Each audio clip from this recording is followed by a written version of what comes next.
What's going on, YouTubers? We are now doing game 2 of the best of 7 between Diestar and MTW Dimaga.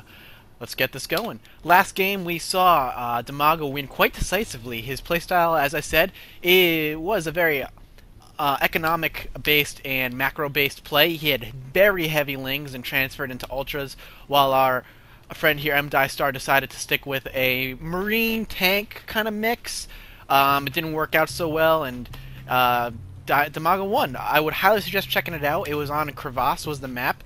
This time we're going to be playing on one of my favorite maps, Metalopolis. In my opinion, the best map next to Zelnaga Caverns. Zelnaga Caverns being the best 1-versus-1 map you can get, where there's only 2 spawning locations. Metalopolis being the best, the four-player map, and it's a regular one, so it is not MLG where they're forced to spawn to a good distance from each other. So as you can see, they have spawned close air distance here. The thing I love about Metalopolis here are the lanes right here. If we take a look here, these lanes, it forces you, especially with heavy ground troop, if you're going to move, it forces you to commit.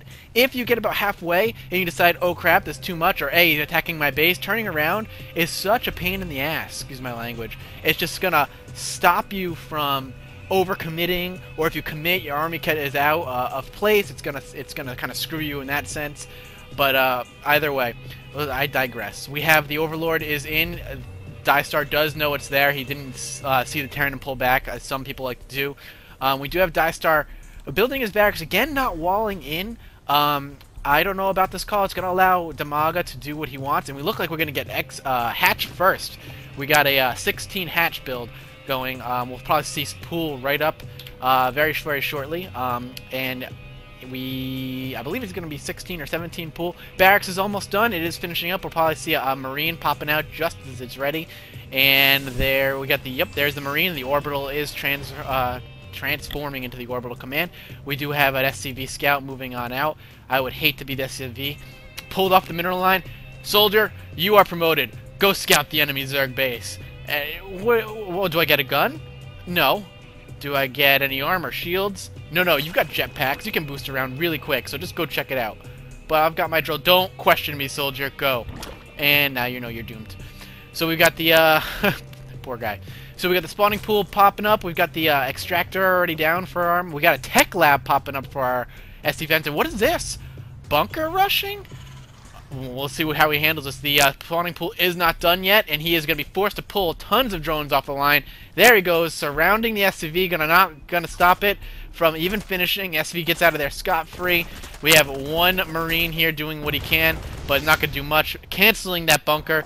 That was a failed bunker rush. Very interesting to see. Any type of cheese, especially in the games that are in tournaments. By the way, this is the Zotac Cup. So second game out of the best of 7 for the Zotac Cup. And we are dropping now Command Center.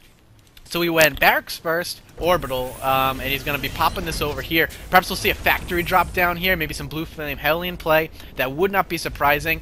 Let's see, and there is the factory. So maybe we'll see some blue flame. He's going to grab an early expansion, but I'll probably use this orbital. As you can see, it's queued up over here.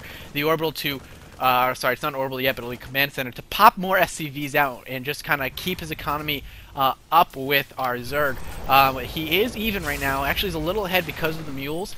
But this will help him get a leg up and get the economy even rolling even harder, especially since he went for a failed bunker rush. And then he'll move this over to the natural. Oops, sorry about that scroll, and get that natural going.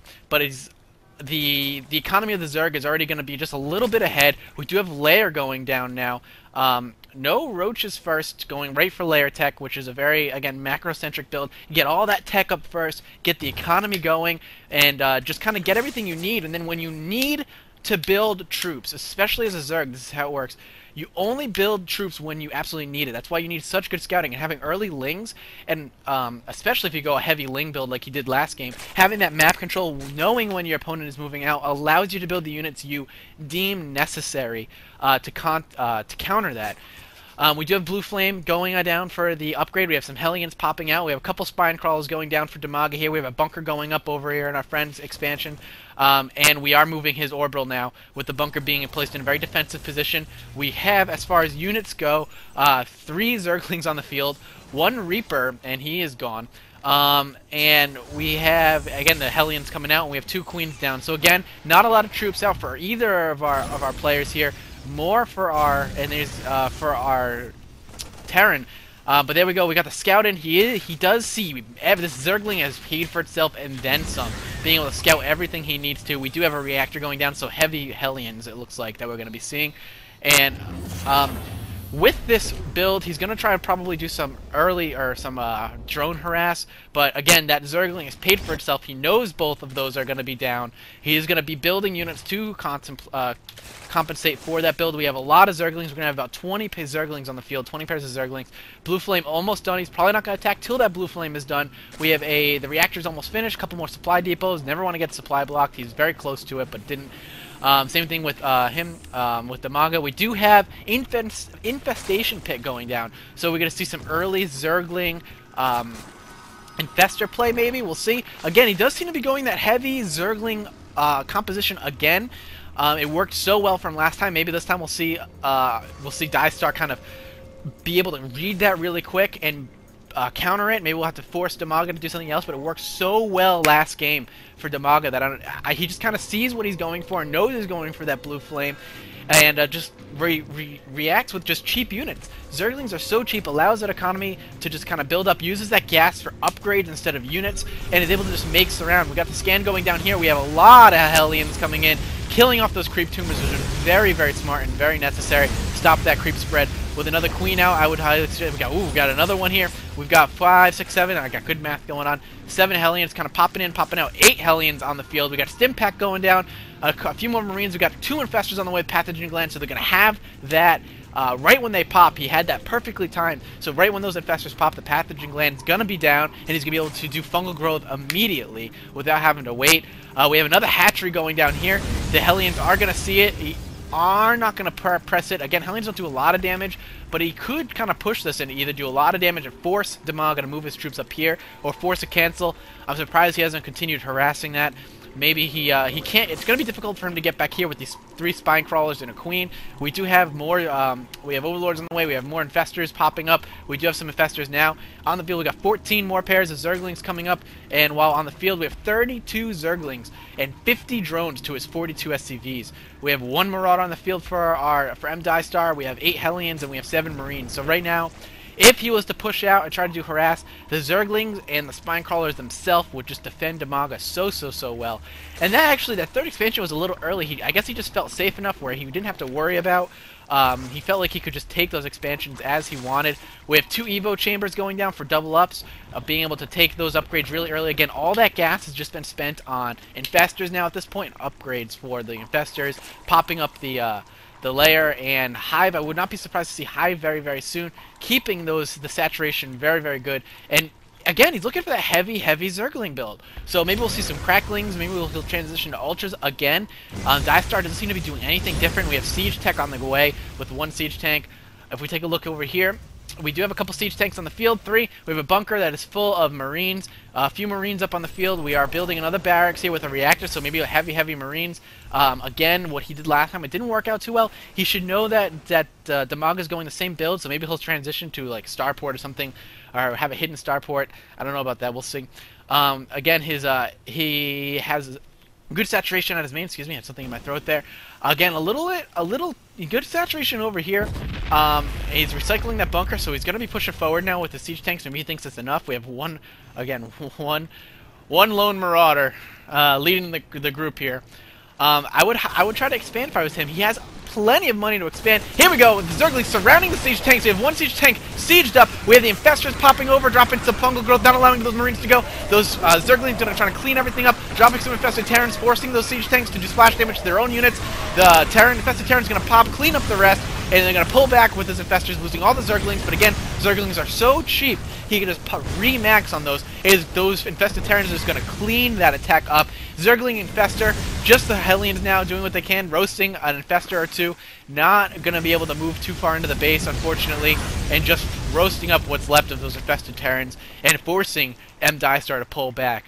Awesome defense by Dimaga, really catching them at the edge of the creep. The creep spread is so good that you could see it coming from a mile away. And again, heavy Zerglings just allows him to pop those Zerglings so fast that he's going to be able to do what he wants. Right now, upgrades are 0-0. Do we have ups coming up? We do have 1-1 upgrades on the way for him. We have neural parasites, so we'll see maybe more mind control on the siege tanks. We continue to push siege tanks. We have a starport on the way, missile turret.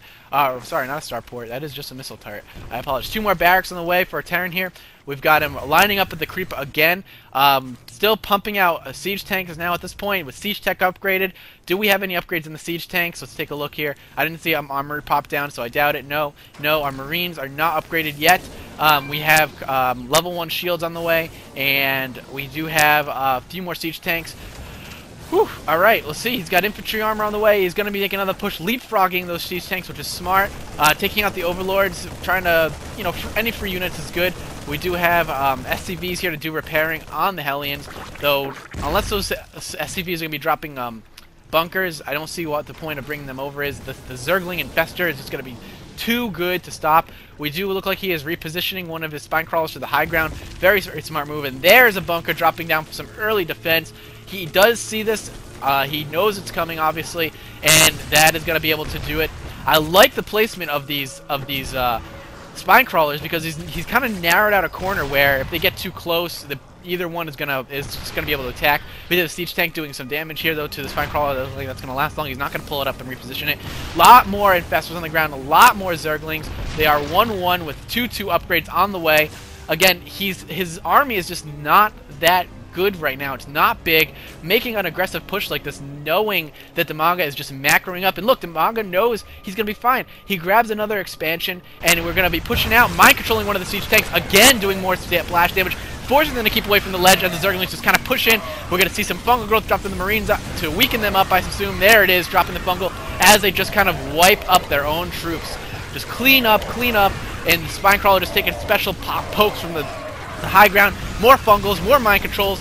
That is all he needs right now. We have a few more siege tanks. I would pull those siege tanks back, and those siege tanks are going to now kind of take free pot shots. But again, most of his army was cleaned up by just infestors and Zerglings. And with the economy he has, we have 24 pairs of Zerglings on the way with a lot more Zerglings on the ground. And this is not going to look good. Again, he does have his third up, which is very, very good. We have more barracks, so if he continues to keep pushing, maybe he'll just push back. He needs to kill that creep so that way he doesn't have as good vision, doesn't have the quick mobility he has as it is. I'm assuming we have a hive on the way. We are still at layer tech, so that's surprising. He is moving his Zerglings around. I do like the placement of these overlords. It's not necessary for creep tumors to get over here. These overlords are allowing a creep highway so he can jump from one to another. We do have him defending his expansion while he's popping out a few more Zerglings down here. Not able to get any saturation, but his economy, again, is so good right now. He doesn't have to worry about it. Food differential, the Terran is ahead in food a little bit. I assume mostly because of the SCVs. We'll take a look. Yes, he has 10 more SCVs than Dimaga. So his food differential is actually evening up now. That's a good thing about Zerg. And look, we're going to be poking in. These Zerglings are going to be moving in, going to be patrolling, doing an attack move up front. Going to be catching this expansion. Let's see what is up there. Is there anything to defend? Only a few Marines, and they stim. The thing about stim is that they're already injured, but here come more Marines, some more SCVs up here to transfer, cleaning up those Marines and doing enough damage. Again, those Zerglings have paid for themselves by wiping out a bunch of Marines and a few SCVs. That was plenty of damage for them. And now we've got this going down again. There was not enough protection. He moved the Zerglings up to the base, so there's no protection down here. He is going to lose his hatchery, it looks like, with those Hellions kind of pushing off any Zergling attack. We have some fungal growths dropping, but is it going to be enough? Is he going to be able to stop this? It does not look like it. It looks like the hatchery is going to go down, and he loses the expansion before he even gets saturated. So about 300 minerals. He did, down the drain, he did get a few of those larvas to produce units, and we're going to be looking here. Some Zerglings and Infestors going to be dropping more fungal growths, I assume. There it is, going to clean up those army, and that is not looking good. Again, losing everything, and those Infestors, so many Infestors, just allowing the fungal growth everything. We have hive tech going up now for our Dimaga here, and level 1 infantry weapons for the Terran.